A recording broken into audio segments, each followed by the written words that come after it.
Are you ready for an extreme makeover of the mind? With the producer and host of A Better You podcast, the transformational coach whose assignment is to challenge people to change, grow, and evolve into the individuals they were created to be. Here is Dr. Anthony McFarland, providing you with practical tools and wisdom for everyday life challenges for you to win in life, relationships, and finances. Before I talk about Sean and what happened to Casey, I think it's important that you know it's not a subject that I'm hopping on. As you know, the video has gone viral and you see a lot of people hopping on the topic. I have actually been on for several years for 8 to 10, 12 weeks at a time, talking about trauma. The past 3 weeks, I've been talking about overcoming, faith that overcomes obstacles, faith that overcomes trauma. Last week, I talked about faith that overcomes triggers, not only trauma, but triggers. I think it's important that we all understand the insidious nature of abuse, which often results in a vicious cycle that can be difficult to escape from. And so what would be normal for you may not be normal for someone else. You may say, I don't know why they didn't get out of that situation. And someone else is saying, you don't understand how it's hard for me to get out of the situation. At the same time, there are individuals who wrestle with childhood trauma that has actually victimized them to the point, in some cases, that they have become individuals who victimize other people. And oftentimes over the years, I've talked about how the victim can become the victimizer if not careful. However, understanding and recognizing the stages of the cycle of abuse actually can empower victims to break free. And that's why I'm touching on this again, as we started last week on addressing overcoming trauma and triggers. If you don't overcome trauma and triggers, it'll have an adverse effect on your life, on your relationships, your family, your business endeavors, etc., as well as it can also turn you into an abusive person. So the objective for the message is to empower people to no longer be victims and to break free and foster healthier relationships. And I believe that in doing this, it also helps us, it helps our community provide more effective and informed support of those who are dealing with domestic violence, those who are dealing with mental illness, mental health disorder. And I believe it's important that powerful people and structures that perpetuate cycles of corruption and violence and disenfranchise the poor be confronted. It's also important that young women, or any woman for that fact, understands that there is no fear in love. There is no abuse in love, but perfect love, the scripture says, drives out fear. That's 1 John 4:18. Isaiah commands, so that you understand the heart of God that I'm coming in as we address this. Isaiah commands to seek justice, correct oppression, and bring justice to the fatherless, and plead the widow's cause. So today I'm pleading with people, and especially the Black and Brown community, to address generational trauma, relationship trauma, childhood trauma, cycles of abuse and violence in our communities, in our households, and not stay in unhealthy relationships that can ultimately cost you your life. Why is this so important? Why is it so important that we confront trauma triggers? Well, number one, over the years, I've been pastoring for 24 years. I've been a Christian counselor for almost 29 years. And I've seen a lot of scenarios. Dr. Mitchell and I have counseled a lot of couples, a lot of families. I do a lot of family counseling, and we see this all the time. And I really believe that it's important that we learn and understand trauma. We understand mental health disorders. We understand how to deal with triggers, because truth be told, we all have triggers. We all have triggers, because whatever you don't confront, and this is what I want you to get, whatever you don't confront will have control over you. You can't conquer what you don't confront, and you cannot confront what you don't identify, let alone forgive others as Christ forgave you. Now, please hear me. And this is for Puffy and those like him. You cannot change what you refuse to confront. And one counseling session or one session with a therapist is not going to cure the issues that you face. I've attempted in my life to live by the motto, problems don't just go away, they are solved. And for every problem we face, God has an answer and resolution. I just have to want it and not be in denial that I need help, not be in denial that there are some behaviors that I need to change. And so a lot of that has to do with being big enough to own your stuff. So we know the past weekend, Sean Combs apologized for his actions in that video that showed the assault on Cassie in that hotel. So I want to encourage you to click like as well as share this link. I guarantee there's someone in your network, there's someone in your family, there's someone in your circle that needs to hear this message. And I say that, probably you hear me say that a lot, but many of you all don't realize that you are just maybe 3 or 4 people away from people who are actually experiencing not just domestic violence, but who are wrestling with anger problems and who are in ungodly soul ties, and they're trying to figure out how to get out. And some of you know what that's like as well. And so I believe that this is a word for everybody, and it's something that we all can learn from. So again, as you guys know, again, hip hop mogul, it's been reported, it's in the news, and I'm kind of recanting CNN's dialogue where they say hip hop mogul Sean Diddy Combs issued an apology on Sunday, 2 days after the release of a video which appeared to show him beating then girlfriend Cassie Ventura. Sean said, "It's so difficult to reflect on the darkest times in your life, but sometimes you got to do that." Combs went on to say in a video posted on Instagram, "I screwed up." I'm paraphrasing, and I messed up. And I mean, I hit rock bottom, but I make no excuses. I take full responsibility for my actions in that video, Combs said. "I was disgusted then when I did it. I'm disgusted now. I went and sought out professional help." He said he got into going to therapy, going to rehab. How much of that he did, I don't know. But I had to ask God, he said, for mercy and grace. "I'm so sorry, but I'm committed to being a better man each and every day. I'm not asking for forgiveness. I'm truly sorry." Now, in there's been a string of lawsuits since that have been brought against Combs for abuse, sexual misconduct, and rape. And when they were filed, the rapper called accusations, Diddy called those accusations sickening and said the alleged victims were looking for a quick payday. So what he's saying today does not line up with his comments and public arrogancy years ago. His behavior was unacceptable and demonstrative. I also want to note that there is an overindulgence. I was speaking to a therapist just an hour ago before coming on tonight, and they were sharing with me how there's an overindulgence within the African-American community, brown community as well, in celebrity culture. And a lot of Black and brown people are consumed with celebrities and intoxicated by this manufactured lifestyle that a lot of them live. And then many of the people that we know, they defend those individuals that they don't even know and are willing to accept their perverted behaviors as the norm. It's 2024. Think about it.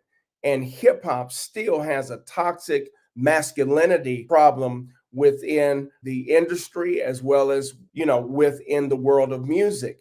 And it co-signs, again, demonstrative behavior that promotes abuse of women. It's not acceptable. It's not good at all. And so again, when you go back to this ordeal with P. Diddy as well as Cassie, it's clear that both of them have been involved in abuse related trauma in one way or another, And I think when you start to look at, and I didn't want to go into it in this live stream, but when you go look at their backgrounds and where they came and how they were raised, it will actually speak to some of what you see today that has transpired. And it's possible that Cassie was in a trauma bonded relationship. Some of you have heard me talk about that in the past. I'm going to touch on it a little bit tonight. But unfortunately, she was not able to escape, like so many, the cycle of abuse. There are many people that are stuck in a cycle of abuse. Love you, Dr. Aaron. And I believe that everyone on this platform, everyone that will tune in and watch this stream will attest to they've experienced it personal. They've experienced it in their formative years with maybe other family members, friends, at school bullies, things like that, even in adult relationships. Man, I'll never forget, I came to California. I was up north and I was dating this girl, and she was a little on the edge. She had some edge to her. I can't even say I was dating her. It was like our third, like going out together. And we were at a store, and she had on something a little skimpy, and dude said something crazy or whatever, and we went on or whatever. And so she turned to me and she's like, look, I can't be with a dude that ain't gonna take up for me. If somebody say something, I'm expecting you to bust them in the head. I'm like, that is not me. I don't come from that lifestyle. That was our last date right there. So that was over. And, she was like manning up on me, I was like, oh, this is crazy, right? Well, it speaks to people's life experiences, right? And they grow up in traumatized environments, and, they're used to that type of behavior, specifically when it comes to violence and abuse. So what appears, again, I can't say this enough, what appears to be simple for one person to say, you know what, I'm going to get out of this, is not for someone else who has experienced a life of trauma, especially from childhood. So when we talk about, you hear me talk about trauma bonding, which I touched on, I believe it was this year. Yeah, it was this year. I believe I touched on it. I think a 12-week series that I did. And trauma bonding is the bond someone feels towards their partner who is perpetuating abuse, and is often the result of these roller coaster emotions in a relationship. And so people can't control this type of attachment. So why? Because our brains are wired through our fight or flight response to get through traumatic experiences like an incident of abuse, by seeking comfort. And sometimes, yes, that is from the very person who has harmed them, only to find themselves again stuck and not able to leave that person. And so some of the signs of trauma bonding that you can look for, and it'll be confirmation for some people who know they're in an unhealthy relationship, is you keep secrets from your friends and loved ones about what's really going on in your relationship, because you're actually protecting your partner. You're protecting that family member. And so you find yourself defending your partner's actions to others, even when they see the behavior is inappropriate. And then you keep trying to make sense of the situation. You keep telling yourself, I know they love me. I know that they mean well. And then your friends say, when you hear your friends say, I'm worried about you in this relationship, that's not always like just hating. That's real. And so, oftentimes you work so hard to remind yourself that your partner loves you. and they really don't mean it. And at the same time, you get fearful when you think about breaking up or leaving that relationship. This fear comes over you, this fear grips you. And then you start to, one of the other signs is you blame yourself for their behavior. So that's one dynamic of unhealthy relationships and people who have not done the work to get over formative childhood trauma, relationship, adult trauma. And so we find ourselves steeped in abuse related trauma. Now, when we talk about abuse related trauma, it can develop after a person has hurt you, and or sometimes it's not necessarily hurt you, neglected you. And usually that actually happens in childhood from what I've read and studied. And so a woman may have been sexually or physically abused by someone in the family, a friend of the family, someone that carries some type of authority, emotionally abused or neglected. And so it brings these things out. And so as a result, the woman may have overwhelming feelings of distress, fear, and helplessness. And so it creates, believe it or not, it creates like a mindset, an unhealthy mindset and a stronghold that it's just hard to break through. And so when you look at traumatic childhood events, man, some of those traumatic childhood events can change the way a person's brain and body work. Trauma can affect a person's emotions, their memory, thinking, and as well as their sense of self. And so it has an effect on relationships, every relationship that you go into, again, if not addressed, if you don't go get the help and do the work. And we're not talking about three weeks of therapy and now you're magically or supernaturally healed. No, it takes some time. Women most often develop the effects of trauma if, as a child, for example, they felt helpless and trapped by abuse. And often the abuser, and it's sad to say, was a family member. And we've heard, like, in even with some of the churches, individuals, priests misuse their authority.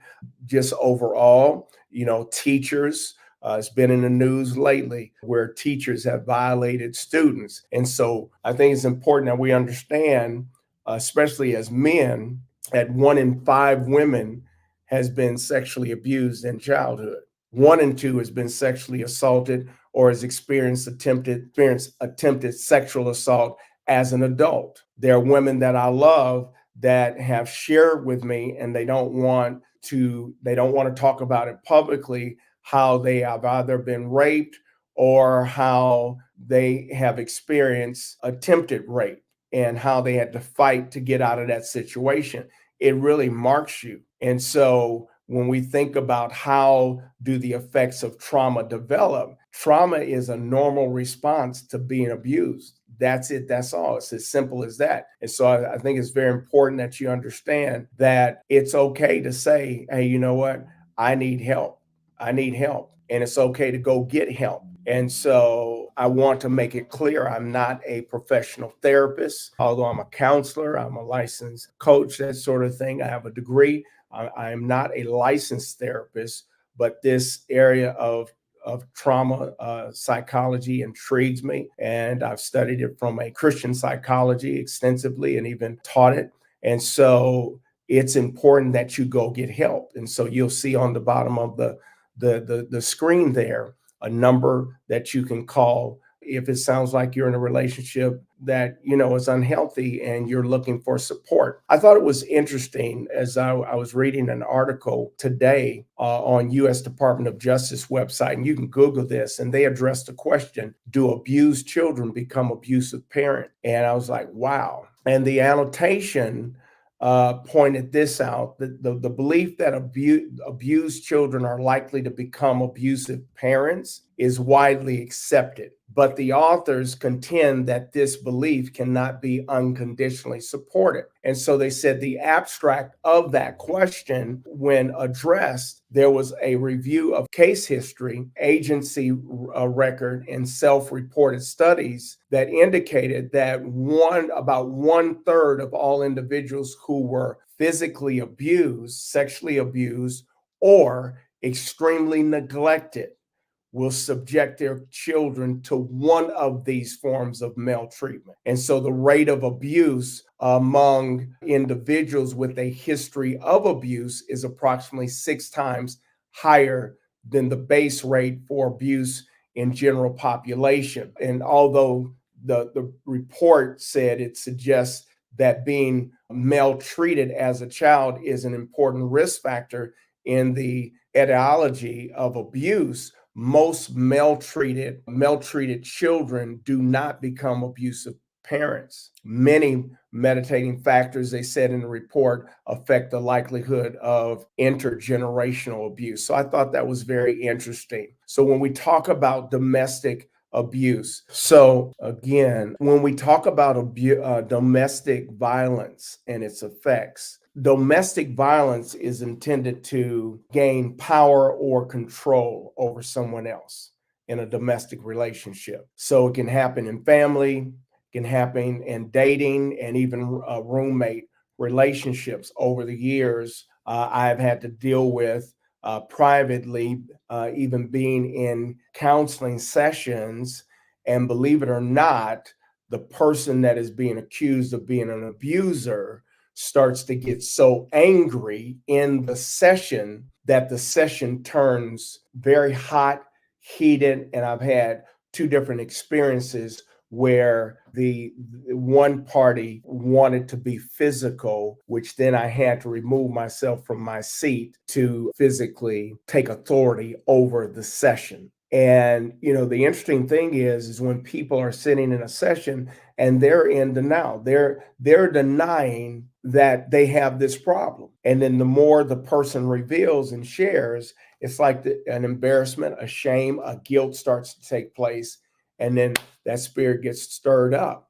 And then you can actually see their physical, you can see their whole physical body, their expressions start to change and metamorph. So a domestic abuser gains control through what? Fear. And so when you view it that way, trauma triggers and trigger responses are the goal of domestic violence.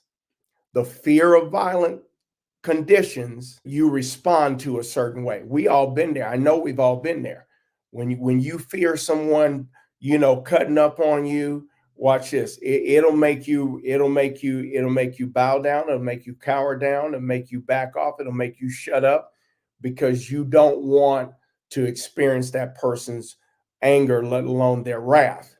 And so when a partner yells at you or punches the wall to trigger a response, unfortunately, these triggers and their responses don't just go away when the relationship ends, even if you got away from them. So they can persist for years and even the rest of your life.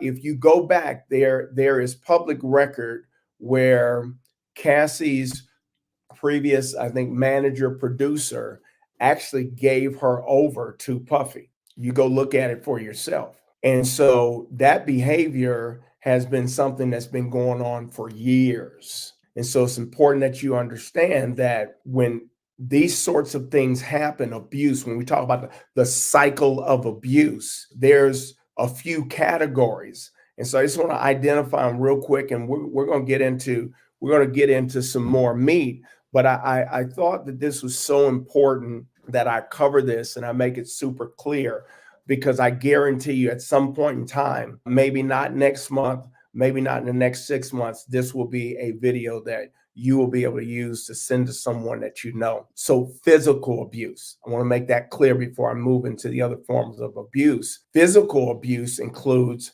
unwanted and harmful contact. So it includes, it's not just a person hitting you physically. It includes throwing objects, slapping your phone out of your hand, just threats of violence. And even if you never suffer an injury, you can still experience a form of what is considered by law physical abuse. And I think sometimes we, both men and women, do not understand what constitutes physical abuse, especially in domestic violence. Cases that I've had to deal with as a pastor, with people and families dealing with domestic violence, one of the party is shocked at the charge of domestic violence because when you think of domestic violence, you think of physical abuse. You're thinking, hey, physical hit, impact, bruise, cut, scarring, physical violation. No, you need to go Google that, search it, look it up. You'll be surprised. And then, of course, there's sexual abuse. Sexual abuse encompasses all forms of unwanted sexual contact. It also implies sexual harassment, exhortation, or other forms of leverage gained through sex. And then you have mental abuse. Mental abuse includes behaviors intended to lower a person's self-esteem and cause you to doubt yourself. PJ said it becomes distressing. Thank you so much. Love when my professionals chime in. Yeah, it becomes distressing. And so when we deal with mental abuse, this form of abuse is characterized by insults. And I think some people that call, kids that call, people call them, say mental abuse at anything these days. But when you actually look at what mental abuse is, it's characterized by insults, gaslighting, someone playing mind games with you. And then you deal with emotional abuse. Emotional abusers are different. They try to make you emotionally dependent on them. And you guys help me out if I'm on point here. Or they try to make you emotionally dependent on them or the relationship. And some of the tactics that they use is isolating you from your friends, isolating you from your family, or even threatening suicide if you end a relationship. It's like a different kind of mastermind emotional game that you play. Dr. Aaron said that is a problem. Our people don't understand that is not normal. Yes, I think it's important that I point out anger in itself is not wrong. It's not sin. Ephesians 4:26 reminds us, in your anger, do not sin. That's the NIV says, in your anger, do not sin. And it's a natural human emotion. But the challenge lies in how we handle and express those emotions when we get angry. And so the Bible encourages us to be slow to anger, and it highlights actually the importance of self-control and patience. Now, I will say to you, and being very transparent, that there are things that I have just kind of let get to me, and I would not slow to anger. I just got angry because I'm tired of the foolishness and dealing with the same old thing over and over again, which is, a little different. It can be viewed the same, but I realize even within certain areas of life and relationship that even frustration can become a trigger, especially when you act on it in a negative way. You're not led of the Holy Spirit. So now you act out of character, and it's not the character of God. And so, you don't want to be accused of being abusive in any way. I don't want to be accused of being abusive in any way. I've had times where I've had to, because I can get curt and get hot, I've had to come back and apologize. Again, own your stuff and apologize. But I think it's another thing, and I like what Dr. Aaron said, when people try to make your security and make you insecure, and then you become submissive to them. Thank you for tuning in to a Better You program with Anthony McFarland. Don't forget to like, subscribe, and follow on your favorite podcast platform so that you never miss an episode. Thanks for listening.